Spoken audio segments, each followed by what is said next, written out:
Bismillahirrahmanirrahim. Me emrin Allahut, mëshiruesit, mëshirbërësit. I duam shokët e Muhamedit alayhi salatu wassalam. As nuk e teprojmë në dashurinë e ndonjërit prej tyre, por as nuk distancohemi prej asnjërit prej tyre.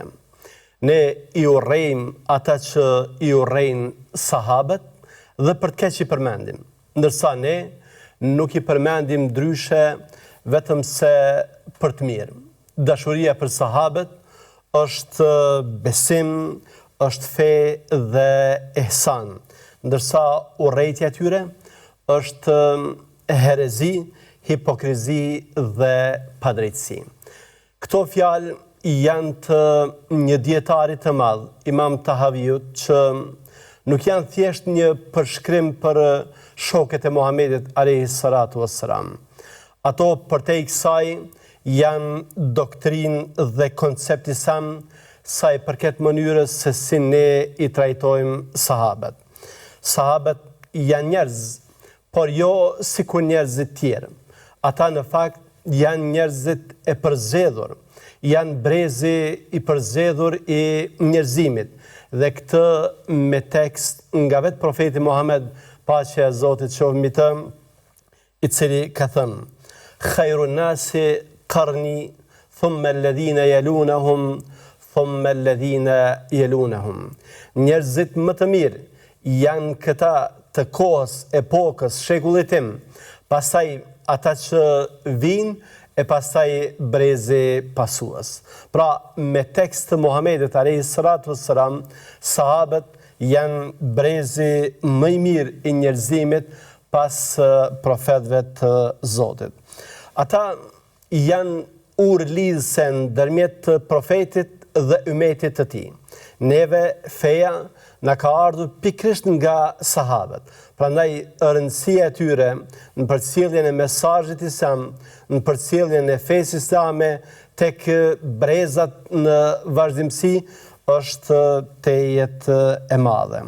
Se çfarë vlere kanë pasur ata, se çfarë mirësish kanë pasur ata, ne gjejmë ajete dhe hadithe të shumta, por unë do doja vetëm të përmend një tekst, një ajet, sa për të përmbledhur vlerat e tyre. Allahu te bareke ve teala ka thënë: radiyallahu anhum wa radu an. Allahu është i kënaqur me sahabët dhe sahabët janë të kënaqur me të. Nuk ka vlerë më të madhe se sa ta kenë këtë vlerësim hyjnor, ta kenë këtë vlerësim nga Allahu i madhruar se ai është i kënaqur me ta. Sahabët kanë rëndësi të jetë të madhe për faktin se janë gardianët e kësaj feje. Janë ata që e kanë ruajtur këtë fe.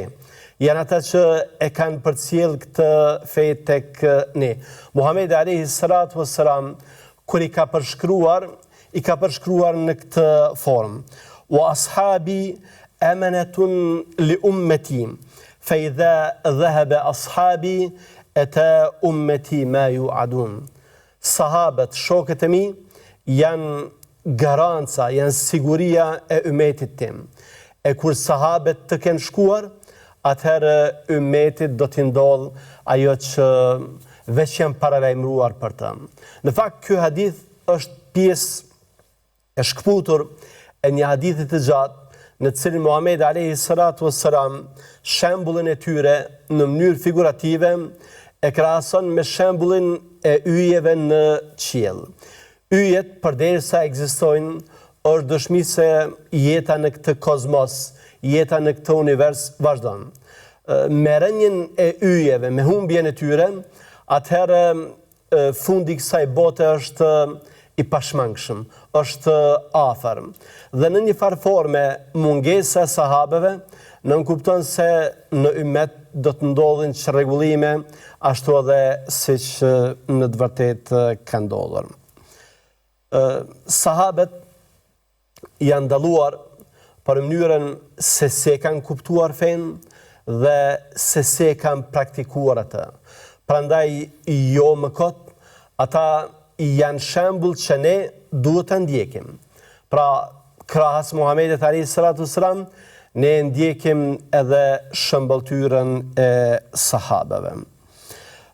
Dietarët musliman i kanë trajtuar sahabet nga aspekte të ndryshme. Përmendëm se çështja e sahabeve është pjesë e kredos, e besimit, e akides. Ka dietarë që i kanë studiuar nga aspekti i vlerave, nga aspekti i ndikimit të tyre në shoqëri, nga aspekti se si ata e kanë kuptuar dhe praktikuar fenë. Dhe ne sot të dashur të rishikues para jush, do të mundohemi që në mënyrë të përmbledhur ta prezantojmë modelin e tyre sa i përket fetarisë.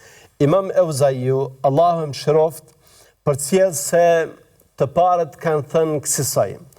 Thuaj se shokët e Muhamedit alayhis salatu wassalam dhe tabiinët përmbaheshin për 5 gjërave. Para, i qëndronin besnik xhamatit, e dyta, e pasonin sunnetin, e treta, i frekuentonin xhamit dhe i mirëmbanin ato, e katërta, e lexonin Kur'anin dhe e pesta, luftonin në rrugën e Allahut, ose sipas një transmetimi tjetër, urdhëronin për të mirë dhe ndalonin nga e keqja.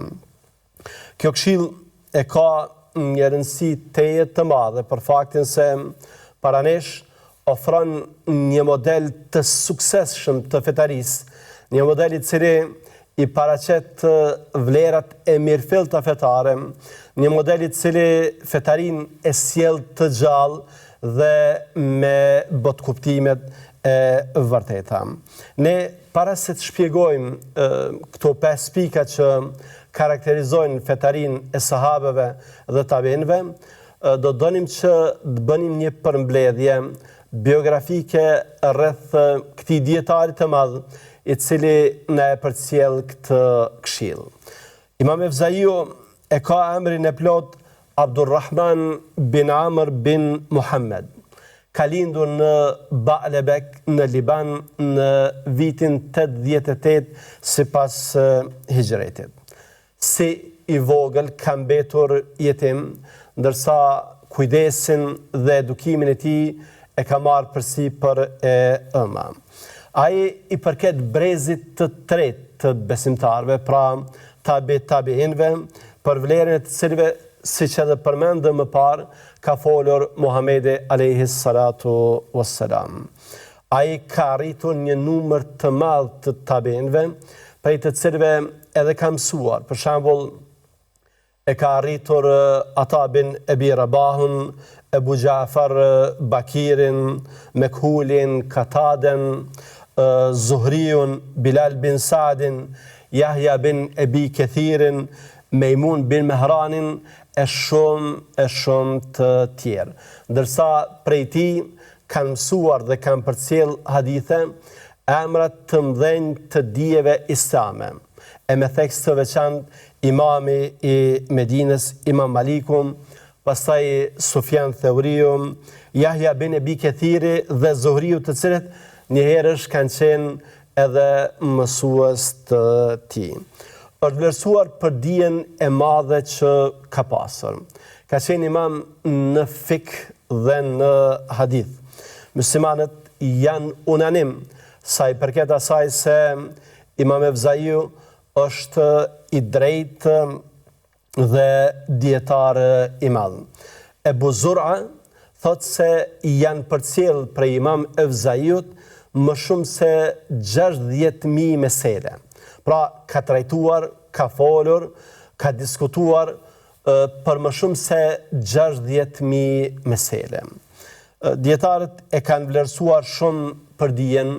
Imam Maliku, që siç përmendëm ka qenë edhe nxënës i tij dhe ka transmetuar hadithe prej tij, ka thënë Evzaiu është imam që pasohet.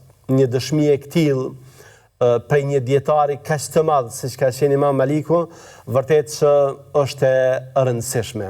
Për faktin se ai përmendet si dietar, si alim, si erudit që meriton të ndiqet dhe të pasohet. Sufjan bin Ujejne ka thënë se Imam Evzaiu ka qenë imami i kohës së vetë. Pra, në kohën kur ka jetuar, ka qenë imam, ndoshta prej më të diturve. A i thotë se njëherë gjatë kohës së haxhit, a i kishte ardhur për ta kryer haxhin. Dhe duke shaluar deven e tij, e kam parë Sufjan Theuriun, i cili e kishte kapur deven e tij për freri. Dhe bashkë me të ishte edhe Imam Maliku, që ju thoshin njerëzve, hapeni rrugën për hoxhën. Hapeni rrugën për hoxhën, derisa e morën dhe e afruan pranë Çabes së madhnueshme. Pra, një respekt i këtill nuk i bëhet askujt tjetër vetëm se atyre dietarëve që janë në pozita teje të mëdha. Dhe dy emra, siç kanë qenë Sufjani dhe Imam Maliku, dy emra të tillë që ja kanë bërë këtë respekt të nder, sigurisht se ja kanë bërë për shkak të vlerësimit të madh që ai ka pas në zemrat e tyre dhe në zemrat e ummetit mbar. Imam Evzaiu ka qenë i dalluar edhe për përkushtimin për adhurim. Walid bin Muslimi ka thënë, nuk kam parë njeri më serioz dhe më të përkushtuar në adhurim se sa Imam Evzaiu. Ai dallonte edhe për bujarin, edhe për fisnikrin. Madje përmendet në disa shënime që ndonse posedonte pasuri të madhe, kur ka vdekur, ka lënë vetëm aq sa mjafton për ta përgatitur kufomën e tij për varrim. Pra, tër pasurinë që e kishte shpenzuar në rrugën e Allahut te bareke ve teala. Po kështu ishte këshillues i madh. Imami Ibn Ajdani ka thënë, nuk kam parë dikë që të jetë më këshillues për muslimanët se sa Evzaiu. Fjalët e tij aq shumë kishin ndikim, sa që e vështirë ta shehje duke ligjëruar, duke këshilluar, e që njerëzit përreth tij të mos ishin duke qarë ose të mos ishin duke medituar rreth fjalëve që ai i thashte. Imami ishte aq shumë i kujdesshëm në veprimet, në fjalët, në sjelljet, saqë edhe lëshimet e vogla që mund t'i shete tek dikush, e pengonin dhe mundohej që t'i ndalonte. Një ditë e kishte dëgjuar një tregtar që, siç e dini ndonjëherë, disa prej tyre për ta shitur mallin e egzagjerojnë vlerën e tij, e egzagjerojnë produktin, vetëm që t'i bindin të tjerët ta blejnë atë. E kishte dëgjuar një tregtar duke thënë kësaj: ejani dhe blini qep, të cilat janë më të ëmbla se sa mjalti. Imami kishte thënë, i lartësuar qoftë Allahum. A mendon ky njeri se ka nga gënjeshtra që lejohet? Pra, a mendon ky njeri se këto fjalë që po i thot e që janë gënjeshtër lejohen? Pra, në mënyrë ironike që ky njeri është duke gabuar, nga se kjo çfarë po e thot është gënjeshtër dhe se ai për të do të përgjigjet tek Allahu te bareke ve teala. Imam Evzaiu ishte i respektuar edhe në mesin e pushtetarëve dhe liderëve. Ai e thoshte të vërtetën dhe nuk kishte frikë për hir të Allahut askënd. Pra, nëse ishte në pyetje që thuhej vërteta, ai e thoshte atë dhe nuk i friksohej askujt. Përmendet se njeri nga princerit, pasi që kishte vdekur dhe ishte varrosur imami, i kishte shkuar tek varri dhe i kishte thënë: o imam, për Zotin, unë më shumë të kam pasur frikë ty, se sa pushtetarin që mua më ka emëruar. Pra, unë nuk i kam pasur frikë kryetarin, halifen, prisin e përgjithshëm, aq sa të kam pasur frikë ty. Imami ka vdekur në vitin 157 në Beirut, ku edhe është varrosur. Pra, me pak fjalë, ky ishte imami Evzaiu, Allah mëshiroft atë dhe gjithë dietarët musliman. Tani, me lejnë Allahut, do të kalojmë tutje që të shpjegojmë këto këshilla të bukura, të cilat imami i përcjell dhe të cilat neve na e përshkruajnë, na e skicojnë fetarin e sahabeve dhe tabinëve, Allahu qoftë i kënaqur me ta. Dimenzioni i parë i fetarisë së sahabeve ka të bëjë me unitetin dhe unifikimin e tyre rreth xhamatit. Xhamati, edhe siç e dini, është koncept, pra nuk ka të bëjë patjetër me grupin e njerëzve, sa ka të bëjë me të vërtetat, me kauzat, me maksimat, me fjalët. Prandaj ne i gjejmë sahabët tek bashkohen rreth të vërtetave fetare, tek bashkohen rreth asaj që është bazike dhe e jashtëzakonshme në Islam. Nëse ne duam ta dimë se sa është i rëndësishëm ky dimension i fetarisë së tyre, atëherë duhet të ndalemi dhe të shikojmë se çfarë na kanë mësuar Kur'ani dhe Suneti përkithazi me mbajtjen për xhamatit. Allahu i madhruar në Kur'anin famadh ka thënë: "Wa'tasimu bihablillahi jami'an wa la tafarraqu." O ju besimtar, mbahuni për litarit të Zotit të gjithë dhe mos u përçani. Pra është një urdhër kuranor që ne si besimtar të gjithë të mbahemi për një litari i cili na bashkon neve të gjithëve. Imami Ibn Gjerir Taberiu, Allah mëshiroft, e ka cituar sahabiun e madh Abdullah ibn Mesudin, Allah qoftë i kënaqur me të, të ketë thënë se për qëllim me fjalën litar në këtë ajet kuranor është xhamati. Pra Allahu i madhruar po na thot: mbahuni për xhamatit, për komunitetit, për bashkësisë dhe mos u ndani, mos u përçani, për arsye se përçarja është model i keq, është model që nuk përkon me profetët, është model që nuk përkon me njerëzit e mirë, është model që nuk përkon me sahabët. Allahu ka thënë: "Wala takunu kalladhina tafarraku wakhtalafu." Mos i ngjani shembullit të atyre që kanë qenë para jush, të cilët janë përçarë dhe kanë dalluar njëri me tjetrin.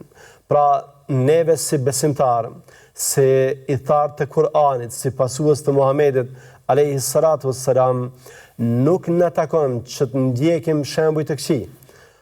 Nuk na takon që të përvetsojmë modele të gabuara, të atyre të cilët edhe pse i kanë pasur argumentet e qarta, janë përçarë, janë ndarë në grupe, e kanë kundërshtuar njëri tjetrin dhe përpasoj kanë mbetur ku kanë mbetur. Po kështu, Allahu na tregon që rruga e drejtë, rruga e vërtetë është në unitet, në bashkim, jo në ndarje dhe në përçarje. Wa anna hadha sirati mustaqima fattabi'uhu wa la tattabi'u subul fatafarraqa bikum an sabili. Kjo rruga ime është rruga e drejtë, është rruga vetme e drejtë. Pasojeni dhe ndiqeni këtë rrugë. Dhe mos i ndiqni rrugicat, rrugët tjera që t'ju largojnë nga rruga e drejtë. Muhamedi alayhi salatu wassalam, siç përcillet në hadithe, pikërisht nga sahabiu të cilin edhe e cituam, Abdullah ibn Mesudi, Allah qoftë i kënaqur me të, një ditë duke qenë me shokët e vet ka bën një vit të drejtë. Pastaj anash saj ka bërë vija. Ka thënë: kjo është rruga e drejtë, ndërsa këto vijat anash janë rrugët që lajthisin, janë rrugët që devijojnë njerëzit. Prandaj, kush i mbahet rrugës së drejtë, është në rrugën time, dhe ka cituar ajetin: wa anna hadha sirati mustaqima fattabi'u. Kjo rruga e drejtë është rruga ime. Prandaj ndiqeni atë dhe mos ndiqni rrugë të tjera. Muhamedi alayhi salatu wassalam na ka treguar se ne përderisa jemi bashk, edhe Allahu është me ne. E nëse ne përçahemi, atëherë Allahu nuk do të na ndihmoj. Pra nëse ne fenë cila ka ardhur për të na bashkuar, e përdorim për të përçarë, për të larguar nga njëri tjetri, atëherë duhet ta dimë se ne nuk do ta kem ndihmën e Allahut te bareke wa taala. Ne po e bëjmë një pushim të shkurtër këtu për të rikthyer sërish, qëndroni me ne.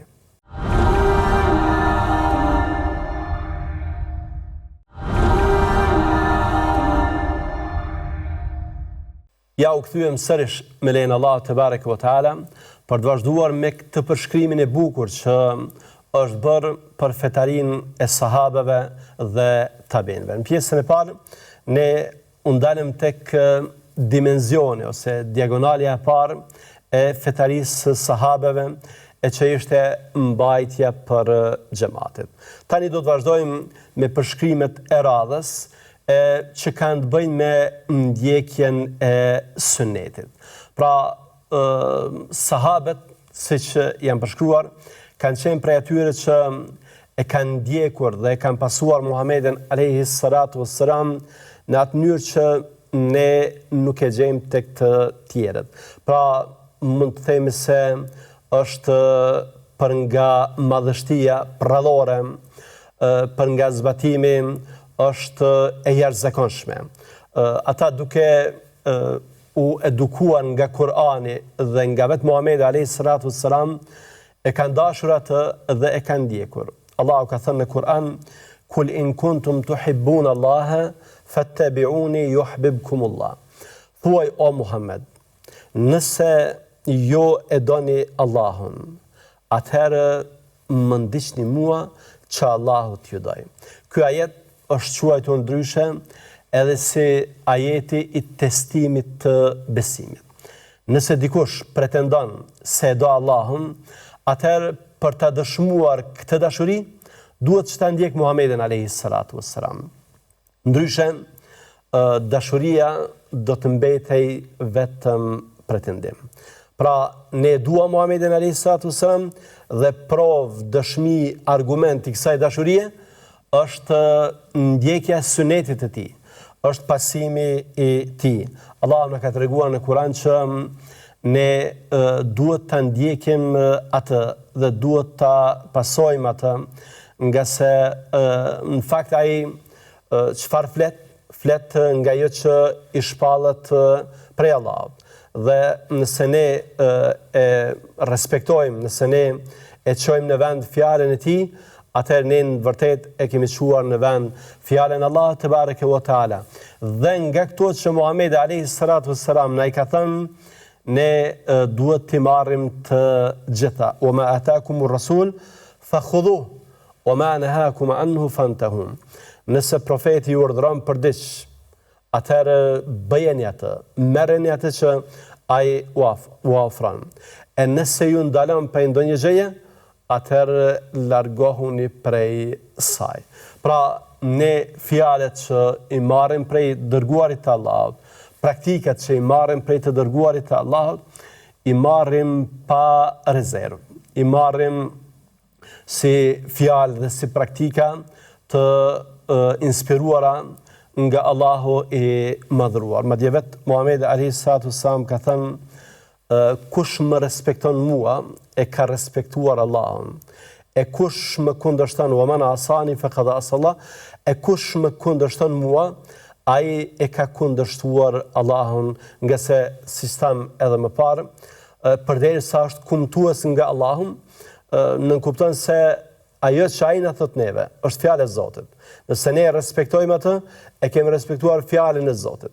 E nëse ne e kundërshtojmë Zotin më së dhënë, atëherë e kemi kundërshtuar Allahun te bareke ve teala. Do doja, të dashur teleshikues, që t'i kushtoni vëmendjen një ajeti kuranor për mënyrën se si Allahu na flet që ne të ndjekim të dërguarin e Allahut. Ka thënë Allahum, "Fala wa rabbik la yu'minuna hatta yuhakkimuka fima shajara bainahum."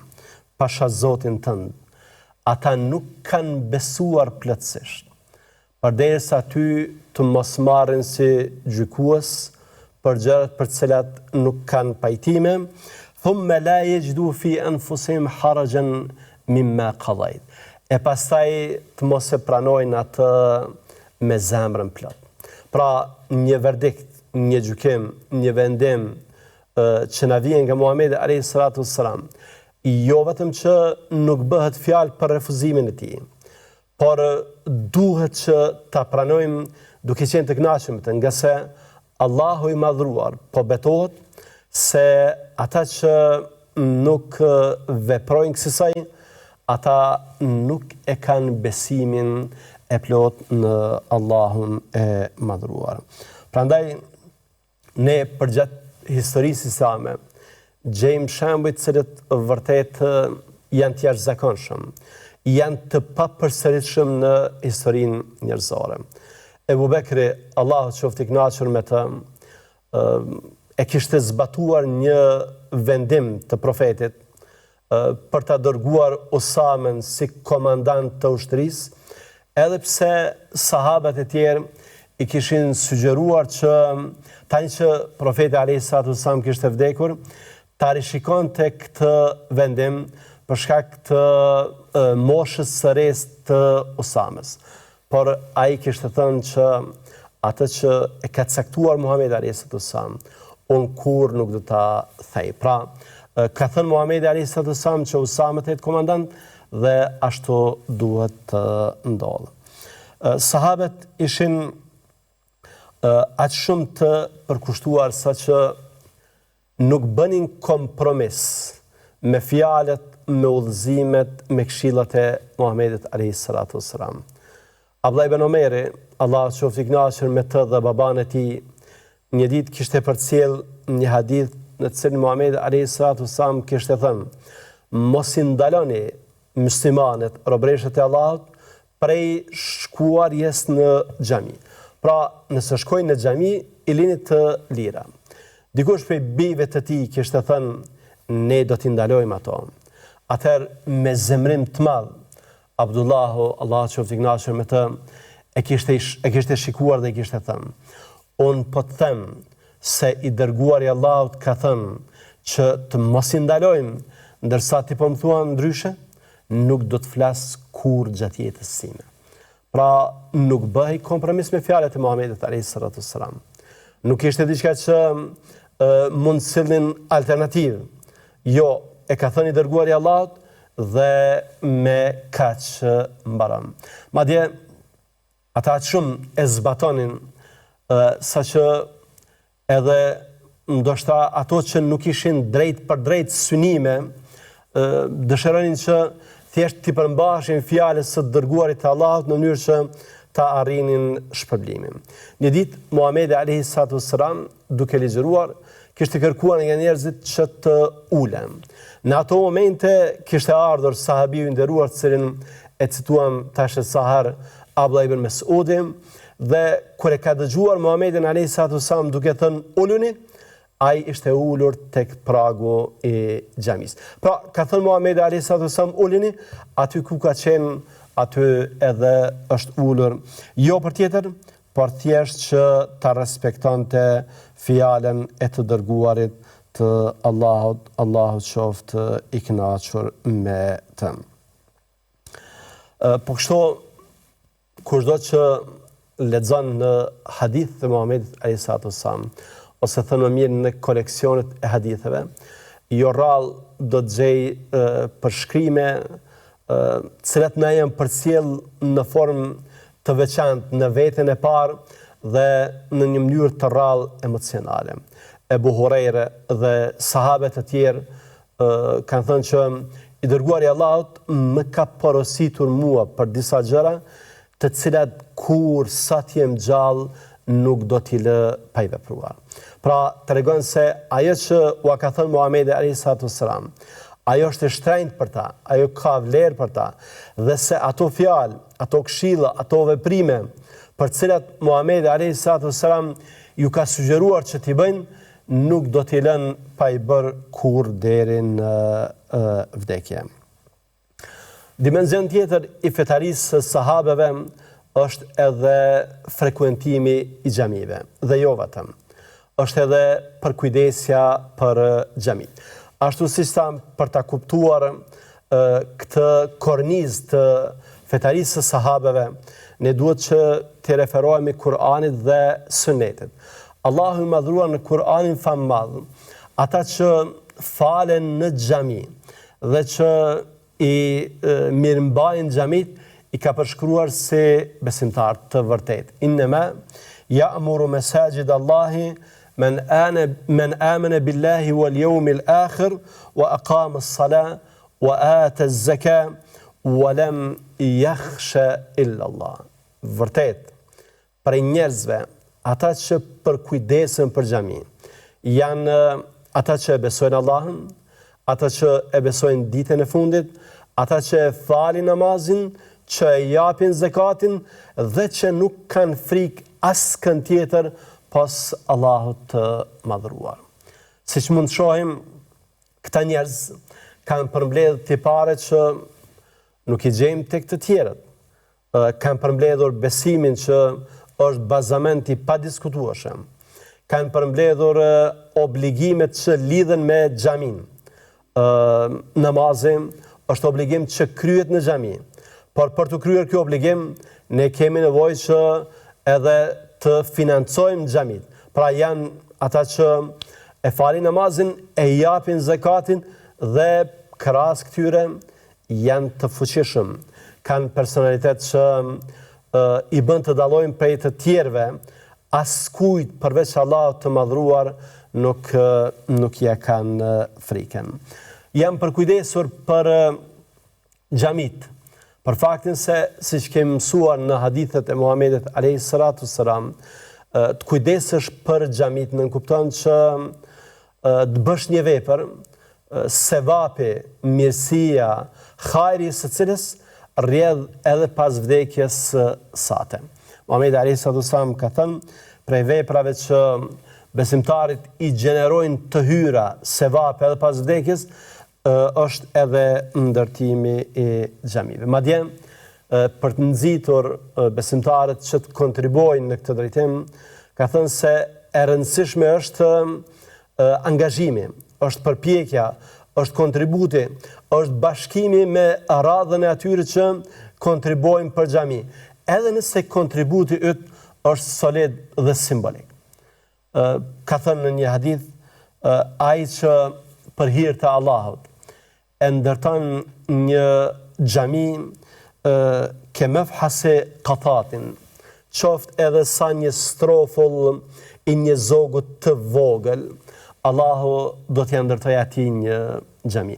Pra, edhe nëse për ndërtimin e një xhamie nuk ke pasur mundësi që kontribosh më shumë se sa ta zëm me shprehjet tona, me 1 euro, me 2 euro, me 5 euro, atëherë dije se aq ke pasur dhe Allahu i madhruar për sinqeritetin tënd do të shpërblej me një shtëpi në xhenet. Nga se xhamit, më falni, janë shtëpitë e Allahut dhe rrjedhimisht janë vendet më të dashura tek Allahu.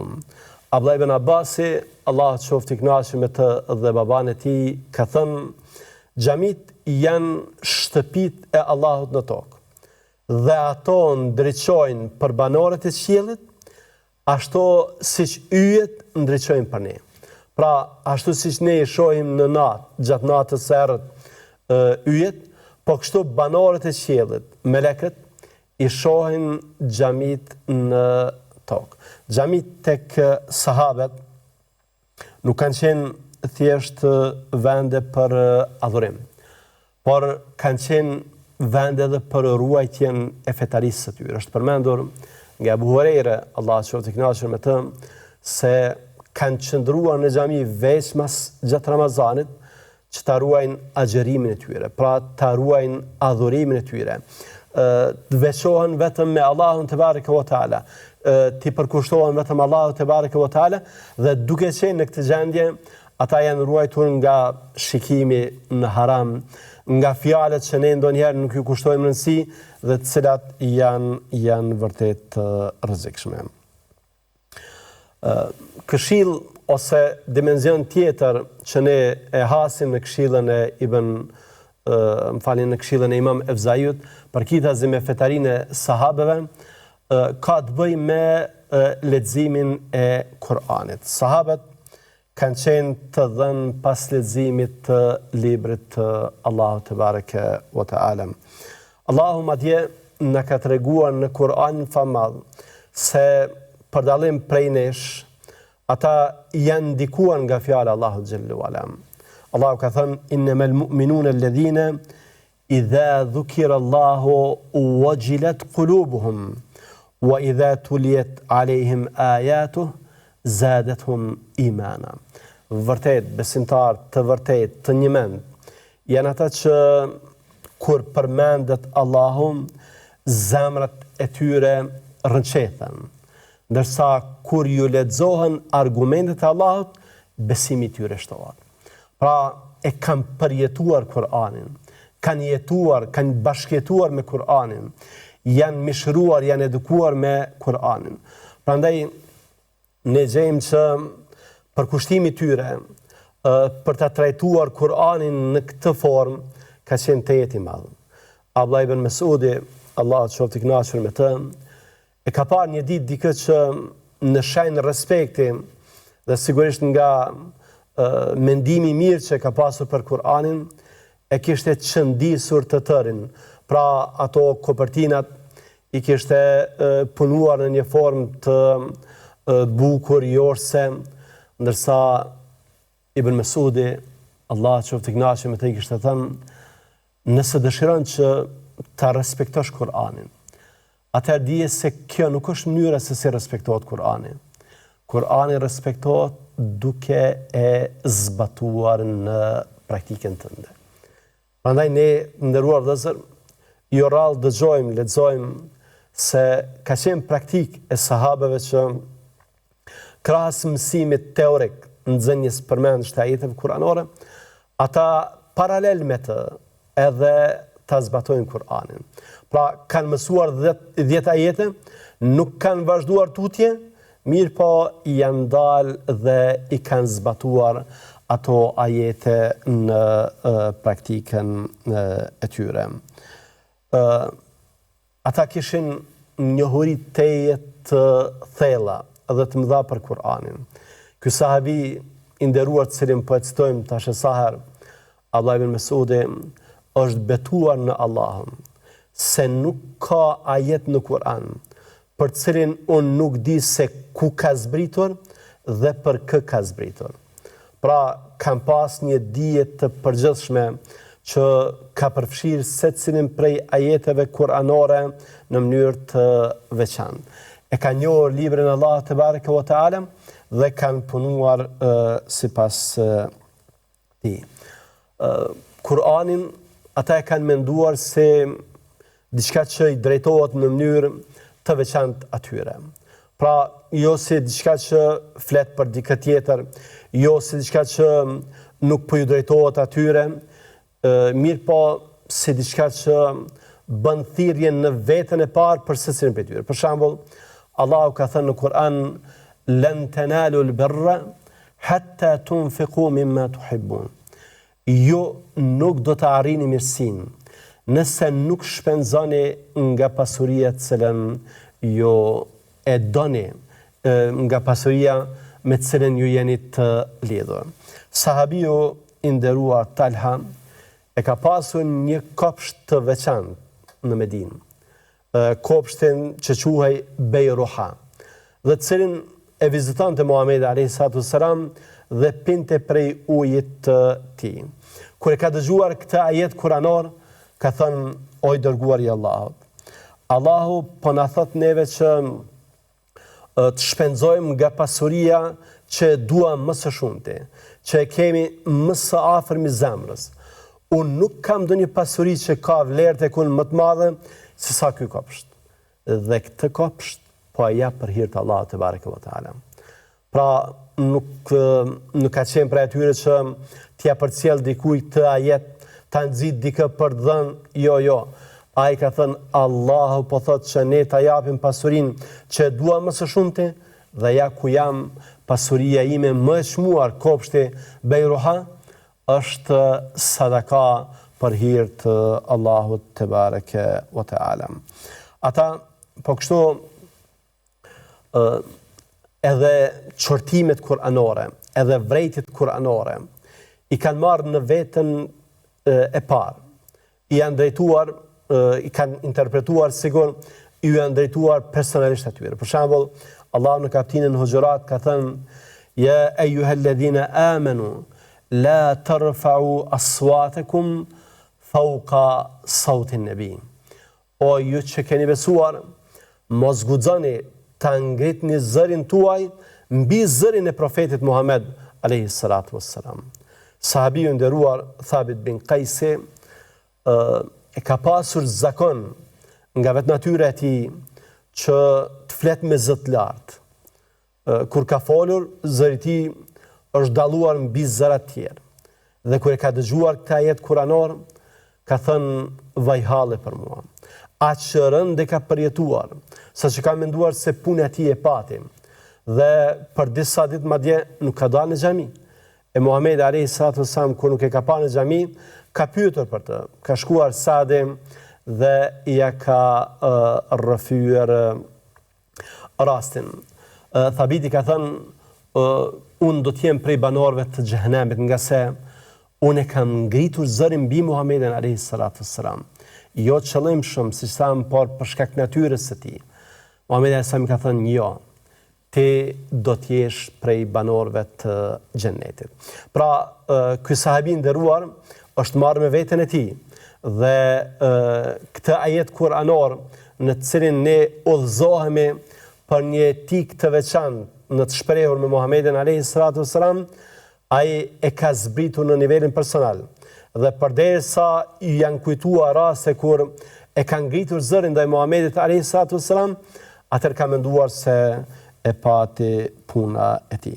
Sahabët neve na kanë treguar edhe për mënyrën se si mund të depërtojmë në thellësitë e kuptimeve të Kuranit.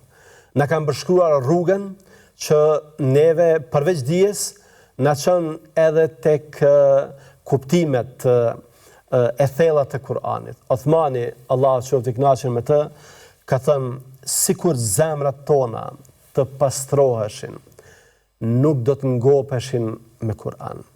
Pra, nëse ne duam që të mos privohemi prej mësimeve të Kur'anit, prej këshillave të Kur'anit, prej urtësive të Kur'anit, atëherë ajo që ne duhet të bëjmë është që t'i pastrojmë zemrat tona. Nga se nëpërmjet pastrimit të zemrës, ne arrijmë deri tek kuptimet kuranore. Dhe dimensioni i fundit i fetarisë sahabeve është lufta në rrugën e Zotit. Siç përmendëm, janë dy transmetime. Transmetimi i parë e përmend luftën, ndërsa transmetimi i dytë e përmend urdhërimin për të mirë dhe ndalimin nga e keqja. Siç e dini, të nderuar teleshikues, lufta në rrugën e Zotit ka pas gjithmonë një përpjekje që të baltoset si mekanizëm, të përbaltet që të përshkruhet jo në mënyrat e vërteta. Do doja që ti përmbledh këto dy tipare, këto dy dimensione të fetarisë së sahabeve, prandaj do të përmend diçka që mendoj se me pak fjalë e prezanton në mënyrën origjinale dhe më të mirë të mundshme luftën në rrugën e Zotit. Amir bin Rabi, para një komandanti persian, e ka përshkruar luftën islame me këto fjalë. Ka thënë, Allahu na ka dërguar neve që t'i nxjerrin njerëzit nga adhurimi i njerëzve në adhurimin e Zotit të njerëzve. Pra, ne jemi dërguar që ta ruajmë dinjitetin njerëzor, ta ruajmë vlerën njerëzore, ta ruajmë anën humane të njerëzve. Askush nuk ka të drejtë që t'i robrojë të tjerët. Ne të gjithë, pa përjashtim, jemi robër të Allahut. Prandaj duhet që të jemi robër vetëm ndaj Allahut te bareke ve teala. Ndërsa sa i përket urdhërimit për të mirë dhe ndalimit nga e keqja, mjafton hadithin të cilin Muhamedi alayhi salatu wassalam na ka treguar se urdhërimi për të mirë dhe ndalimi nga e keqja janë mekanizëm me të cilën ruhet shoqëria nga fundosja. Ai madje ka marrë shembull udhëtarët në një anije që janë vendosur në dy pjesë. Një grup është poshtë në kuvert, ndërsa të tjerët janë sipër.